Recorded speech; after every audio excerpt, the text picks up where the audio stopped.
Master నేను whey protein వాడాలా mass gainer వాడాలా? ఫస్ట్ నీ గోల్ ఏంది అసలు? ఏం చేయాలి నువ్వు? ఫ్యాట్ లాస్ అవ్వాలి. ఫ్యాట్ లాస్ అవ్వాలి. కాబట్టి నువ్వు వే ప్రోటీన్లో రకాలు ఉంటాయి. మళ్ళీ కాన్సన్ట్రేట్, ఐసోలేట్ అనేది నువ్వు వాడాలి. ఎందుకంటే కార్బోహైడ్రేట్స్, షుగర్స్ నువ్వు తగ్గియాలి నీ డైట్లో. కాబట్టి ఐసోలేట్ వాడాలా. మీలో కూడా చాలా మంది గైస్ మాస్ గెయినర్ వాడాలా, వే ప్రోటీన్ వాడాలా అనే డౌట్ ఉండొచ్చు చాలా మందికి.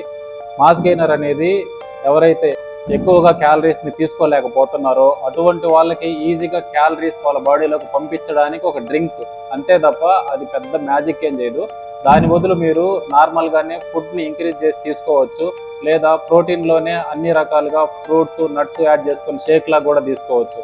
ఇట్లాగా మీరు క్యాలరీస్ ఇంక్రీజ్ చేస్తే చాలు. బల్క్ అవ్వాలనుకుంటే మాస్ గెయినర్, వెయిట్ లాస్ అవ్వాలి అనుకుంటే ప్రోటీన్ బాడీకి చాలా అవసరం కాబట్టి ప్రోటీన్ రిక్వైర్మెంట్ కోసం వే ప్రోటీన్లో కూడా ఐసోలేట్.